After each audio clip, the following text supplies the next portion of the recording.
এই আধার কার্ড গুলো কি উদ্ধার হলো নাকি? হ্যাঁ, এগুলো সব উদ্ধার হলো এখানে, এই বিল থেকে? বিল থেকে। কি কি নাম লেখা আছে?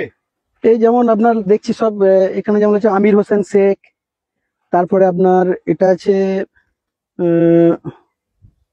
জাকির শেখ, তারপরে ফতেমা, তারপরে এটা আছে নাসিনা খাতুন, এগুলো সব সুলতান আছে। শেখ, সুলতান। সুলতান শেখ, হুম। ফতেমা বিবি। আচ্ছা, এগুলোকে এই এসআর শুরু হওয়ার পরের জন্য নাকি? আমার তো মনে হচ্ছে তাই, নাহলে হঠাৎ করে এরকম তানিয়া মল্লিক, আচ্ছা, সবই সংখ্যালঘু, বেশিরভাগই সংখ্যালঘু এখানে দেখতে পাচ্ছি। আরো আছে নাকি বিলের মধ্যে? এখনো 2-3 বস্তা আছে। হ্যাঁ। ও, 2-3 বস্তা তুলতে পারেনি, এরা সাপের ভয় পাচ্ছে। পুলিশকে খবর দেওয়া হয়েছে? না না, এখনো কেউ এসে এমনি খবর দেয়নি।